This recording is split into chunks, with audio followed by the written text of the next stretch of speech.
Study affairs.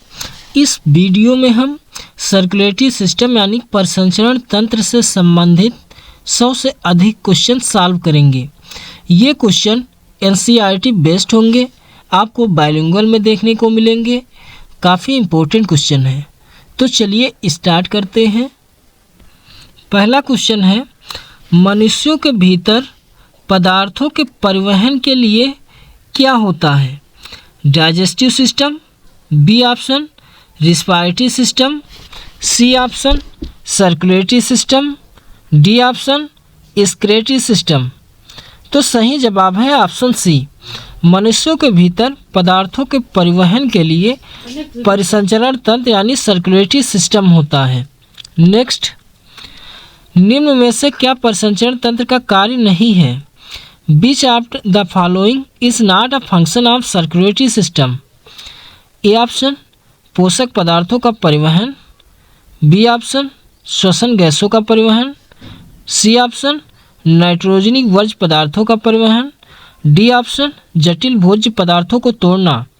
तो देखिए, पोषक पदार्थों का परिवहन, श्वसन गैसों का परिवहन, नाइट्रोजनिक वर्ज्य पदार्थों का परिवहन, ये तीनों ही कार्य सर्कुलेटरी सिस्टम के हैं यानी परिसंचरण तंत्र के हैं, जबकि जटिल भोज्य पदार्थों को तोड़ना ऑप्शन डी, ये कार्य सर्कुलेटरी सिस्टम का नहीं है। नेक्स्ट, मनुष्यों में किस प्रकार का परिसंचरण नहीं पाया जाता है? Which type of circulation does not found in humans? बंद परिसंचरण यानी कि क्लोज सर्कुलेशन, लसिका परिसंचरण यानी कि लिम्फ सर्कुलेशन, खुला परिसंचरण यानी कि ओपन सर्कुलेशन, डी ऑप्शन रुधिर परिसंचरण तंत्र यानी ब्लड सर्कुलेशन।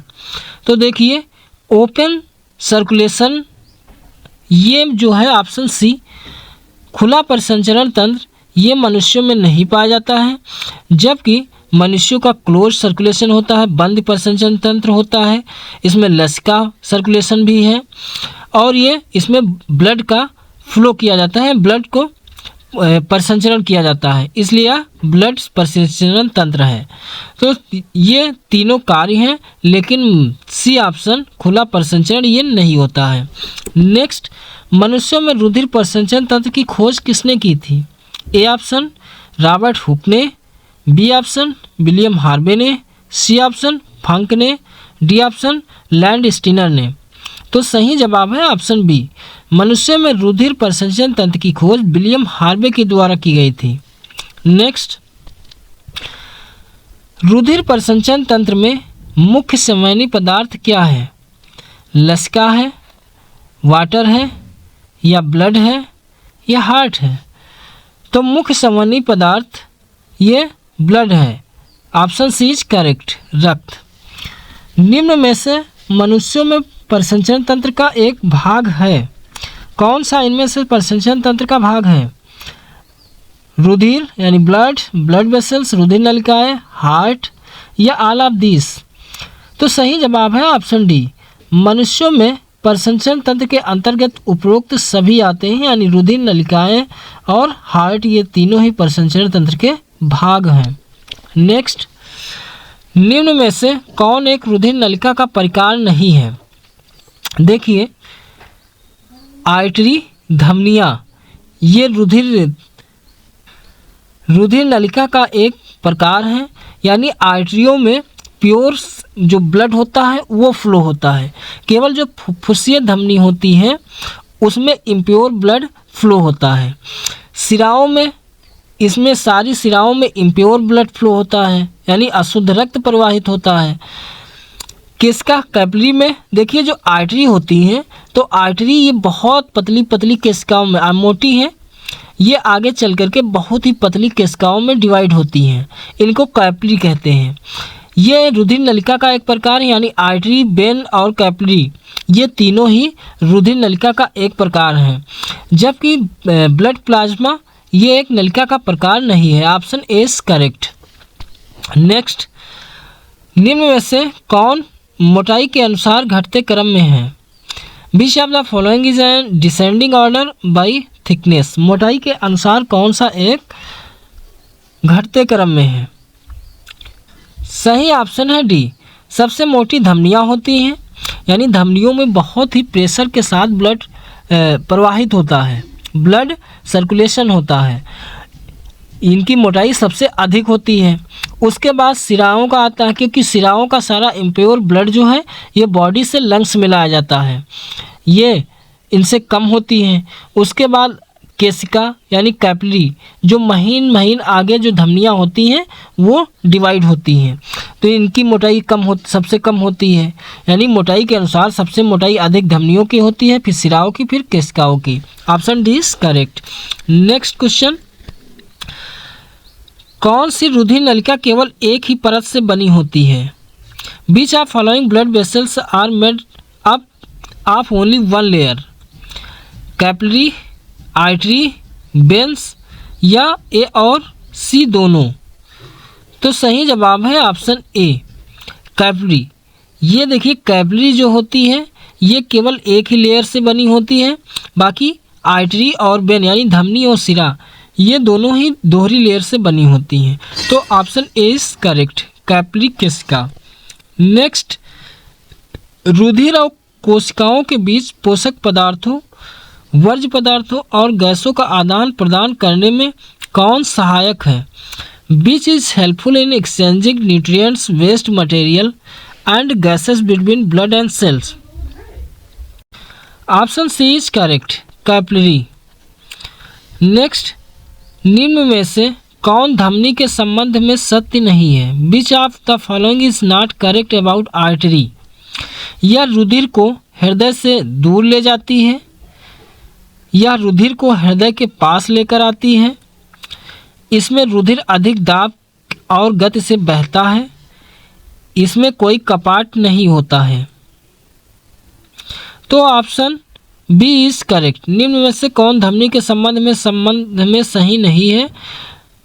तो ऑप्शन बी, यह रुधिर को हृदय के पास लेकर आता है। देखिए हमारी बॉडी में आर्टरी, वेन्स और कैपिलरी होती है।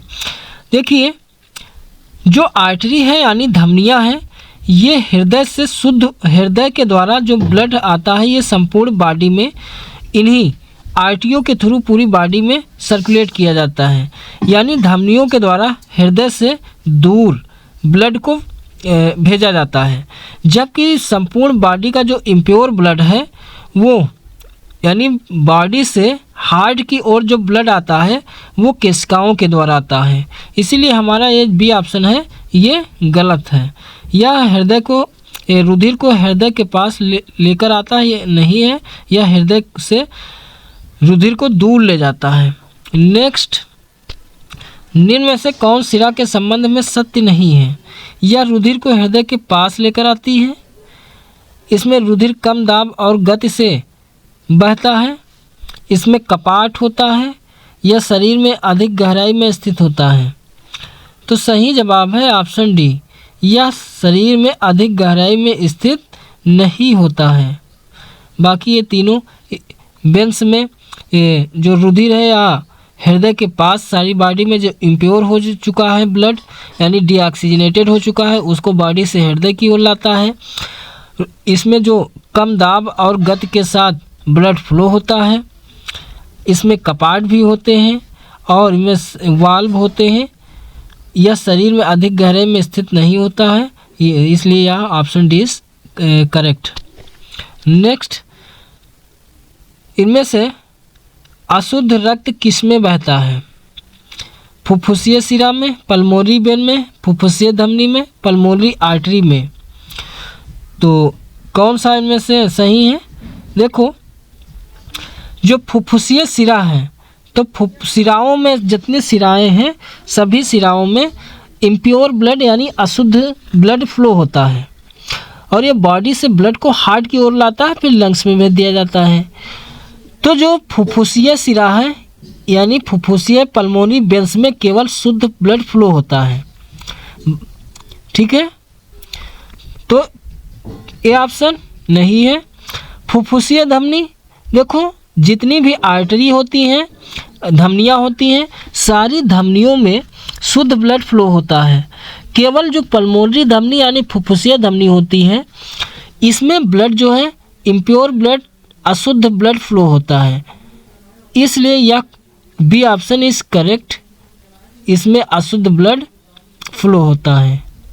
नेक्स्ट, निम्न में से कौन धमनी और सिरा को जोड़ने का काम करता है? पल्मोनरी वेन, फुफ्फुसीय सिरा, पल्मोनरी धमनी या फिर कैपिलरी, या इनमें से कोई नहीं? तो सही जवाब है ऑप्शन सी, केशिकाएं जो होती हैं धमनियों और सिराओं को जोड़ने का काम करती हैं। नेक्स्ट, जब रक्त में ऑक्सीजन की मात्रा अधिक होती है तब इसे क्या कहते हैं? Neutral blood, pure blood, impure blood या बफर ब्लड? तो सही जवाब है ऑप्शन बी, शुद्ध ब्लड। देखो, जब ऑक्सीजन ब्लड में अधिक होता है तब इसे प्योर ब्लड कहते हैं, और जब हमारी बॉडी में ये ब्लड जो है सर्कुलेट होता है, फिर इसमें कार्बन डाइऑक्साइड की मात्रा अधिक हो जाती है, तब इसको इम्प्योर ब्लड कह देते हैं। यानी जब ऑक्सीजन की मात्रा कम हो जाती है तो ब्लड अशुद्ध हो जाता है, इम्प्योर हो जाता है। नेक्स्ट, साधारणतः सिरा का रंग कैसा होता है? रेड होता है, ब्लू होता है, ब्लैक होता है, येलो? तो साधारणतः जो वेन्स होते हैं इनका कलर जो होता है ब्लू होता है, क्योंकि इनमें प्रायः अशुद्ध ब्लड फ्लो होता है, इसलिए इनका कलर कैसा होता है? ब्लू होता है। नेक्स्ट, रक्त उच्च दाब के साथ बहता है, यानी किनमें रक्त उच्च प्रेशर के साथ फ्लो होता है? कैपिलरियों में या धमनियों में या वेन्स में, या इनमें से कोई नहीं? तो सही जवाब है ऑप्शन बी, यानी जो आर्टरी धमनियाँ होती हैं इनकी मोटाई अधिक होती है, ये इनमें काफ़ी प्रेशर के साथ ब्लड फ्लो होता है। नेक्स्ट, खाली होने के बाद ये चिपक जाती हैं क्या? केवल धमनी, केवल सिराएं, धमनी और सिराएं दोनों, या फिर कैपिलरी? तो सही जवाब है ऑप्शन बी, केवल जो सिराएं होते हैं ये खाली होने के बाद चिपक जाते हैं। नेक्स्ट, अशुद्ध रक्त में की मात्रा अपेक्षाकृत अधिक होती है, किसकी? तो अशुद्ध रक्त में कार्बन डाइऑक्साइड की मात्रा अधिक हो जाती है। नेक्स्ट, सिरा में उपस्थित कपाट का मुख्य कार्य क्या होता है? यह रुधिर को गति प्रदान करता है, या रुधिर को शुद्ध करता है, या रुधिर में उपस्थित वर्ज्य पदार्थ को छानता है, या रुधिर को विपरीत दिशा में जाने से रोकता है? तो सही जवाब है ऑप्शन डी, यह ब्लड को विपरीत डायरेक्शन में जाने से रोक देता है। नेक्स्ट, निम्न में से कौन रक्त के संबंध में एक गलत है? Which of the following is incorrect related to blood? यह एक द्रव संयोजी ऊतक है, इसका पीएच 7.4 होता है, इसकी उत्पत्ति मध्यजन स्तर से होती है, यह अम्लीय प्रकृति का होता है। तो ब्लड के संबंध में कौन सा एक गलत स्टेटमेंट है? सही जवाब है ऑप्शन डी, यह अम्लीय प्रकृति का होता है, यानी यह अम्लीय नहीं होता है, यह हल्के क्षारीय रूप में होता है, इसलिए डी ऑप्शन इज करेक्ट हो जाता है। ब्लड का पीएच 7.4 होता है और यह एक द्रव संयोजी ऊतक है। नेक्स्ट, रुधिर के अध्ययन को क्या कहा जाता है? फाइकोलॉजी, साइकोलॉजी, हिमाटोलॉजी या हिस्टोलॉजी? तो सही जवाब है ऑप्शन सी, हिमाटोलॉजी। रुधिर के स्टडी को क्या कहते हैं? हिमाटोलॉजी कहा जाता है। नेक्स्ट, एक स्वस्थ मनुष्य के शरीर में औसतन कितना रक्त होना चाहिए? 1 से 2 लीटर, 2 से 4 लीटर, या 5 से 6 लीटर, या 8 से 9 लीटर? तो सही जवाब है ऑप्शन सी, यानी एक स्वस्थ मनुष्य में लगभग 5 से 6 लीटर तक ब्लड होना चाहिए। नेक्स्ट, निम्न में से कौन रक्त का एक घटक है? Which of the following is components of blood? Plasma, red blood corpuscles लाल रक्त कणिका, श्वेत रक्त कणिका यानी व्हाइट WBCs, और प्लेटलेट पट्टिकाणु?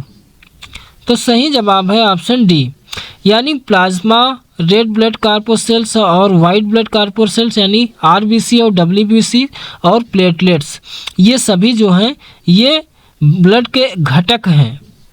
नेक्स्ट, रुधिर प्लाज्मा की मात्रा लगभग कितनी होती है?